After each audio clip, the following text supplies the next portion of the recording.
یہ کہہ کر اس نے میرے کمرے کا دروازہ کھولا اور چلی گئی۔ اس کے جاتے ہی خوشبو کا ایک تازہ جھونکا میری نتنوں سے ٹکرایا۔ میں اس کے حسن کے بارے میں سوچنے لگا۔ مجھے لگا جیسے میں ایک جادوئی دنیا میں رہ کر آیا ہوں۔ ایک اتنی حسین لڑکی میں نے زندگی میں پہلی بار دیکھی تھی۔ اس کا سراپا تھا کہ سنگ مرمر کی کوئی مورت۔ اس کے چہرے سے پھوٹتا نور ابھی تک میرے ذہن میں سمایا ہوا تھا۔ مجھے تو سمجھ تک نہیں آئی تھی کہ یہ ہوا کیا ہے۔ ایسے کسی بھی لڑکی کو اچانک مجھ سے محبت کیسے ہو گئی؟ کہیں یہ کسی مخالف کی میرے لیے چال تو نہیں؟ کہیں کوئی مجھے پھانسنا تو نہیں چاہتا؟ بلا شبہ ہر علاقے میں ایسی عورتیں ہوتی ہیں جنہیں مقاصد کے لیے استعمال کیا جاتا ہے۔ میں سوچنے لگا کہیں یہ کوئی ایسی ویسی عورت تو نہیں تھی جسے جان بوجھ کر میرے حریفوں نے میرے پیچھے لگا دیا تاکہ وہ مجھے یہاں سے نکلوا سکیں، کیونکہ یہاں کے زیادہ تر لوگ لڑکیوں کی تعلیم کے خلاف تھے۔ میں سوچنے لگا، سوچتے سوچتے مجھے نیند آ گئی اور یوں میں اس لڑکی کے ہی حسین سپنوں میں کھو گیا تھا۔ اگلی صبح ہوتے ہی میں اسکول پہنچا تو میں نے اپنے ایک دوست سے اس بات کا ذکر کیا۔ مجھے اس پر بھروسہ تھا اور وہ یہاں کا مقامی بھی تھا، اسی لیے اسے یہاں کے حالات اور واقعات کا اچھی طرح سے معلوم تھا۔ میری بات سن کر وہ بھی سوچ میں پڑ گیا۔ بولا کہ دوست، میں نے آج تک اس علاقے کی کسی عورت کا چہرہ نہیں دیکھا۔ اب جو تعریف تم بتا رہے ہو وہ تو یہاں کی عام عورتوں کی ہی ہے، لیکن میں یہ نہیں پہچان پا رہا کہ وہ کس کی بیٹی ہے۔ اگر اس کے باپ کا نام پتہ چل جائے تو میں تمہیں ساری بات بتا سکتا ہوں کہ یہ تمہارے حریفوں کی چال ہے یا وہ لڑکی واقعی تم سے عشق کرتی ہے۔ ویسے لڑکیاں اتنی بے باک ہوتی تو نہیں ہیں کہ یوں رات کے وقت کسی کے بھی کمرے میں گھس جائیں اور اس سے اظہار عشق کریں۔ تم جب کل وہ آئے تو اس سے اس کے باپ کا نام ضرور پوچھ لینا، پھر تم مجھے بتانا تو میں تمہیں ساری بات صاف صاف سمجھا دوں گا۔ اگر اس نے کوئی خاطر خواہ نام نہیں لیا تو اس کا مطلب یہی ہوگا کہ وہ کسی کی باپ کی بیٹی نہیں ہے، بلکہ تم سمجھ گئے ہو نا، وہ کہیں باہر سے آئی ہوگی۔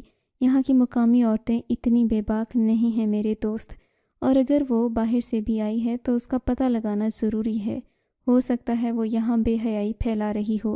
تم مجھے کل اس سے اس کے باپ کا نام پوچھ کر بتانا، اور اگر بات زیادہ آگے بڑھی تو پھر میں کسی نہ کسی بڑے کو اعتماد میں لے کر پوری کہانی بتا دوں گا۔ میں نے اپنے دوست کو ایسا کرنے سے منع کر دیا کیونکہ مجھے ابھی بھی یقین تھا کہ ہو سکتا ہے وہ لڑکی مجھ سے واقعی میں سچی محبت کرتی ہو۔ میری خاموشی دیکھ کر میرے دوست نے اپنی انگلی ہوا میں لہرا کر مجھے اس بات سے خبردار کیا کہ میں لڑکیوں کے عشق سے دور رہوں، کیونکہ اگر میں نے یہاں پر ایسا کرنے کی کوشش کی تو میرے چیتھڑے اڑا دیے جائیں گے۔ اس بات نے مجھے ڈرا دیا تھا۔ میں دل میں سوچنے لگا کہ شاید وہ لڑکی دوبارہ میرے کمرے تک نہیں آئے گی۔ سوچتا چھٹی کے بعد جب میں گھر پہنچا تو یہ دیکھ کر حیران رہ گیا کہ کمرے کے دروازے کے باہر کھانا رکھا ہوا تھا اور اس کے باہر ایک خوبصورت چنری لپٹی ہوئی تھی۔ میں سمجھ گیا کہ وہی آئی تھی۔ میں نے وہ کھانا کھا لیا کیونکہ مجھے بھوک بہت زیادہ لگی ہوئی تھی۔ آج مالک مکان نے بھی مجھے کھانا دیا تھا، مگر یہ والا کھانا جو اس لڑکی نے رکھا تھا یہ بہت ہی مزیدار تھا، اور یوں مانو کہ اس کی خوشبو بھی مجھے محسوس کروا گیا تھا۔ آج میں اس کے انتظار میں تھا، نہ جانے نہ چاہتے ہوئے بھی میں اس کا انتظار کیوں کر رہا تھا۔ تبھی میرے کمرے کے دروازے پر دستک ہوئی۔ میں نے دروازہ کھولا تو سامنے ایک 14-15 سال کا لڑکا کھڑا تھا۔ آپ کو چودھری صاحب نے طلب کیا ہے۔ یہ بات سن کر مجھے اپنے جسم سے جان نکلتی ہوئی محسوس ہوئی تھی۔ میں جان چکا تھا کہ میری موت کا وقت آ گیا ہے اور اب شاید یہ میرا یہاں پر آخری دن ہوگا، کیونکہ قصور کس کا ہے اور کس کا نہیں انصاف کرتے ہوئے جاتی تھیں، نہ ہی سنوائی ہوتی تھی۔ میں ہانپتا کانپتا اس لڑکے کے ساتھ چل پڑا۔ میری ہمت کئی موقعوں پر جواب دے گئی تھی۔ میں نے اس لڑکے سے بھی پوچھا کہ چودھری صاحب نے مجھے کیوں بلایا ہے، وہ مجھ سے کیا چاہتے ہیں۔ اس نے کہا یہ بات انہوں نے مجھے بھی نہیں بتائی، البتہ وہ بہت رعب والے انسان ہیں، تو ان کے سامنے سوچ سمجھ کر بات کرنا، جو بھی کہیں اس کے بارے میں آمادگی ظاہر کرنا۔ کسی بات سے اختلاف کیا تو تم اپنی جان سے ہی جاؤ گے، یہ بات یاد رکھ لینا۔ اس لڑکے کی باتیں سن کر میں بہت زیادہ ڈر گیا تھا، اسی وجہ سے میں چپ چاپ اس کے ساتھ چل پڑا۔ جب ہم لوگ چودھری صاحب کے ڈیرے پر پہنچے تو چودھری صاحب نے اس لڑکے کو وہاں سے جانے کے لیے کہہ دیا۔ تبھی میری نظر چودھری صاحب پر پڑی تو وہ کوئی زیادہ عمر کا آدمی نہیں تھا۔ اس کی عمر یہی کوئی 40 سے 50 سال کے درمیان ہوگی۔ مجھے دیکھ کر اس نے بیٹھنے کا اشارہ کیا۔ بیٹھو برخوردار۔ پھر اس کی آواز پورے ہال میں گونج پڑی۔ میں نے سنا ہے کہ تم میری بیٹی کو پسند کرتے ہو، تو اگر پسند کرتے ہو تو کیا تم اس سے شادی کرنا بھی چاہو گے؟ میں ان کی بات سن کر ہکا بکا رہ گیا تھا۔ سر اٹھانے کی مجھ میں ہمت نہیں تھی۔ گھبراؤ نہیں، مجھے اسی نے بتایا ہے کہ تم اسے پسند کرتے ہو اور چلتے پھرتے اسے بڑی لگن سے دیکھتے ہو۔ دیکھو، میں لندن سے پڑھ کر آیا ہوں۔ بھلے میرے دل میں اپنے رواجوں کی بہت عزت ہے، لیکن پسند کی شادی کرنے میں یہاں کوئی رکاوٹ نہیں ہے، کم از کم میرے گھر میں تو نہیں ہے۔ اگر تم میری بیٹی کو پسند کرتے ہو تو میں اپنی بیٹی کی شادی تم سے کروانے کو تیار ہوں۔ میں چپ چاپ بیٹھا ہی رہا تھا۔ مجھے کوئی بات سمجھ میں نہیں آ رہی تھی۔ نہ ہی میں نے اپنی صفائی پیش کرنے کی کوشش کی اور نہ ہی ان کی اس پیشکش کا انکار کیا کہ چودھری صاحب کے سامنے کسی بات سے انکار مت کرنا، نہ ہی اپنی صفائی دینا۔ چپ چاپ سر جھکائے مجرموں کی طرح میں کھڑا رہا تھا، کیونکہ یہ انجانا اجنبی شہر تھا۔ میں اس کے بارے میں کچھ نہیں جانتا تھا۔ میری خاموشی دیکھ کر انہوں نے خوشی کا نعرہ لگایا اور بولے، چلو، مجھے خوشی ہے کہ میرا داماد اتنا پڑھا لکھا ہے۔ بیٹے، تم شادی کی تیاریاں کرو، میں اگلے ہی مہینے پلوشا کو تمہارے نکاح میں دے دوں گا۔ میں یہ سمجھا نہیں تھا کہ ایسا کیسے ہو سکتا ہے، کوئی باپ اپنے گھر بلا کر مجھے اپنی ہی بیٹی سے شادی کرنے کی پیشکش کرے، ایسا کیسے ممکن ہے۔ جیسے ہی میں حویلی سے باہر نکلا تو ایک ٹھا کی آواز آئی تھی جسے میں سمجھ نہیں پایا تھا۔ وہ لڑکا جو کہ میرے ساتھ مجھے اپنے گھر سے لینے کے لیے آیا تھا اب میرے ساتھ نہ تھا۔ میں جلدی سے زبیر کے گھر پہنچا جو یہاں کا مقامی تھا اور میرا دوست بھی تھا۔ میں نے جا کر اسے بات ساری بتا دی۔ کہنے لگا کہ یہ بڑی ہی حیرت کی بات ہے، چودھری کوئی ایسا بچکانا آدمی تو نہیں کہ تم سے اتنا بڑا مذاق کرے، لیکن اس نے تمہیں اپنی بیٹی کا ہاتھ دینے کا کہا ہے، وہ بھی اگلے مہینے، نہ ہی تمہاری چھان پھٹک کی۔ یہ کیسے ممکن ہے؟ ضرور اس کے پیچھے کوئی نہ کوئی راز ہوگا، کوئی مصلحت ہوگی۔ میں نہیں مانتا کہ چودھری بلا وجہ تمہیں اپنی بیٹی کا ہاتھ دے دے۔ وہ ضرور تمہارے ساتھ کوئی نہ کوئی ایسا چکر کر رہا ہے جسے میں چودھری کا بدلہ کہوں گا۔ یہ نہیں ہو سکتا کہ وہ سیدھے سبھاؤ اپنی بیٹی کا ہاتھ ایسے ہی راہ چلتے کسی نوجوان کے ہاتھ میں دے دے، جبکہ وہ یہ بھی سمجھتا ہے کہ تم کالج میں آتے جاتے اسے چھیڑتے اور تنگ کرتے ہو۔ ہونا تو یہ چاہیے تھا وہ گھر بلا کر تمہاری ٹانگیں توڑ دیتا، آنکھیں پھوڑ دیتا، لیکن اس نے تمہیں یہ کہہ دیا کہ میری بیٹی سے شادی کرو۔ ضرور اس میں کوئی نہ کوئی شک والی ہی بات ہے۔ یہ سن کر میں بہت زیادہ ڈر گیا تھا۔ میں اپنی امی ابا کا اکلوتا بیٹا تھا۔ میں نے سوچ لیا کہ جو بھی ہوا اس کا اثر میرے ماں باپ پر ضرور پڑے گا، تو میں جا کر چودھری صاحب سے معافی مانگ لوں گا تاکہ انہیں میرے بارے میں جو بھی غلط فہمی ہے وہ دور ہو جائے۔ لیکن ایسا کرنا بھی خطرناک تھا۔ وہ یہی کہتے کہ میں ان کی بیٹی پر الزام لگا رہا ہوں۔ بالآخر 1 مہینے کا وقت مجھے دیا گیا اور کہا گیا کہ اگلے ہی مہینے میری شادی ہے۔ اس بات کو سمجھنا میرے لیے ناممکن تھا۔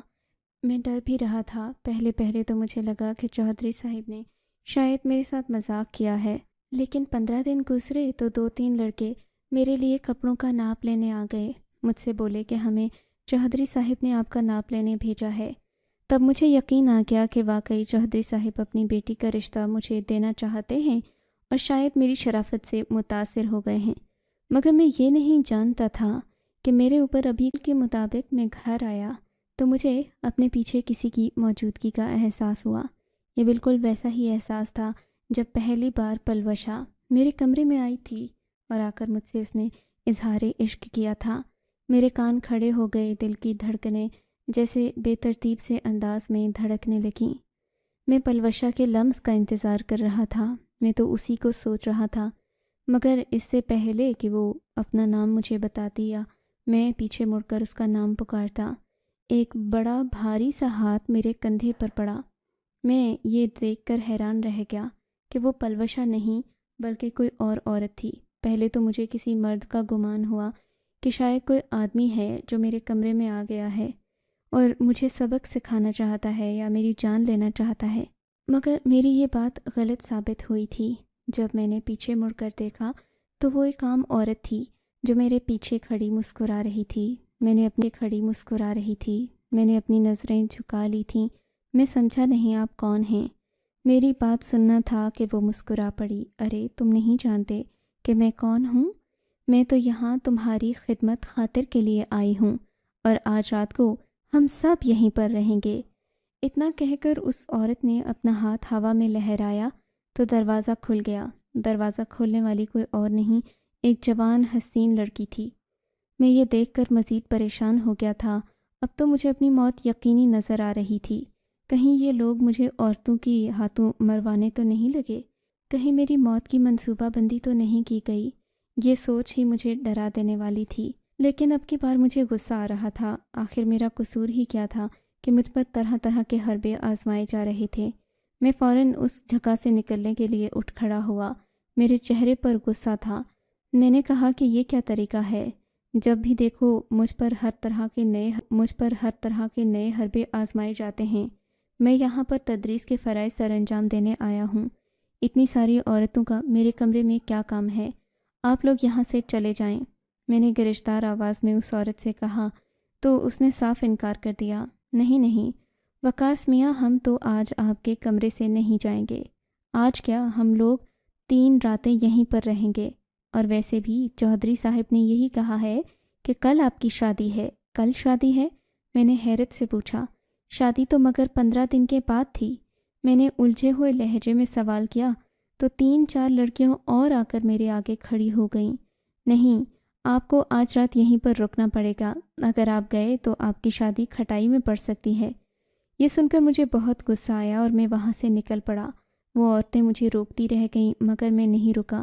میں سیدھا چودھری صاحب کے بنگلے کی طرف جا رہا تھا، جا کر ان سے دریافت کر سکوں کہ آخر میں اتنی زیادہ عورتیں کیوں بھیجی گئی ہیں۔ یہ کیا میرا امتحان لینا چاہتے ہیں؟ مگر جیسے ہی میں وہاں پہنچا تو میری نظر کھڑکی کے اندر سے باہر جھانکتی پلوشا پر پڑی۔ مجھے دیکھتے ہی وہ بے چین ہو گئی۔ وہ مجھ سے کچھ کہنا چاہتی تھی مگر اتنے میں چودھری صاحب آ گئے۔ وہ مجھ سے جو کہنا چاہتی تھی وہ اس کے شاید من میں ہی رہ گیا۔ چودھری صاحب میرے سامنے آئے تو میں نے سلام عرض کرنے کے بعد ان سے پوچھا کہ میرے ساتھ یہ ماجرا ہوا ہے۔ چودھری صاحب کے چہرے پر کوئی تاثر نہیں بدلا تھا۔ تو کیا ہوا بیٹے؟ یہ یہاں کی رسمیں رواج ہیں، تم ان کو تحمل سے برداشت کرو۔ یہاں کی عورتوں کے لیے تو یہ کھیل تماشے لگے رہتے ہیں۔ شاباش، تم ابھی واپس اپنے ہی کمرے میں جاؤ۔ جو وہ کرتی ہیں انہیں کرنے دو۔ یہاں کی رسم ہوگی کوئی، مگر میں اس سے آگاہ نہیں ہوں۔ چودھری کے چہرے پر عجیب سی پراسراریت تھی، مگر مجھے کوئی بات ٹھیک نہیں لگ رہی تھی۔ لگتا تھا جیسے دال میں کچھ کالا ضرور ہے۔ چودھری صاحب کے گھر سے باہر نکلا۔ میری نظر پھر سے پلوشا پر پڑی جو بھاگتی ہوئی میری طرف آ رہی تھی، لیکن چودھری صاحب نے غصے سے آواز دے کر اسے پیچھے بلا لیا، جیسے وہ اسے مجھ سے بات نہیں کرنے دینا چاہتے تھے۔ میں مایوس سا اپنے گھر لوٹ آیا تھا۔ کمرے میں داخل ہوا تو بہت ساری عورتوں کے کہے میرے کان میں پڑنے لگے تھے۔ مجھے اپنی اماں کی یاد آ رہی تھی۔ میں سوچنے لگا کہ آخر میں یہاں آیا ہی کیوں ہوں؟ میرا قصور کیا تھا؟ میں تو یہاں ایک معمولی نوکری کرنے کی غرض سے آیا تھا۔ یہاں آ کر مجھے طرح طرح کے تماشے دیکھنا پڑ رہے ہیں۔ سوچوں میں گم ہی تھا کہ ایک نرم سا لمس مجھے اپنے کندھے پر محسوس ہوا۔ میں نے پیچھے مڑ کر دیکھا تو ایک 15 سال کی بچی تھی جو مجھے ایسے دیکھ رہی تھی جیسے میں اس کا شوہر ہوں۔ کیا ہے اور کون ہو تم؟ کیوں مجھے تنگ کر رہی ہو؟ میری بات سن کر وہ ہنس پڑی اور وہاں سے واپس چلی گئی۔ تھوڑی دیر کے بعد کمرے کا دروازہ دوبارہ کھلا اور پھر بہت ساری عورتیں اندر داخل ہوئیں۔ انہوں نے مجھے پکڑ لیا اور رسیوں سے باندھنا شروع کیا۔ میں حیران تھا کہ یہ سب کیا ہو رہا ہے۔ آج سے پہلے تو مجھے تھانے کی ہوا تک نہیں لگی تھی، لیکن ایسا لگتا تھا جیسے یہ کمرہ میرے لیے قید گاہ بنا دیا گیا ہو۔ ان لوگوں نے بالآخر مجھے مل کر باندھ ہی لیا۔ ظاہر ہے 30 عورتیں تھیں۔ ایک مرد بھی 2 سے 4 عورتوں پر بھاری ہو سکتا ہے، لیکن 10، 20، 30 عورتوں پر تو مرد بھی بھاری نہیں پڑ سکتا۔ میں مجبور اور بے بس کر دیا گیا تھا۔ مجھے ان لوگوں نے رسیوں کے ساتھ باندھ دیا۔ مجھے لگا کہ شاید کوئی مذاق ہوگی، مگر رسیوں سے بندھے مجھے پوری رات گزر چکی تھی۔ اب تو میرے ہاتھ پاؤں اکڑنے لگے تھے۔ میرے آس پاس عورتیں بیٹھی باتیں کر رہی تھیں۔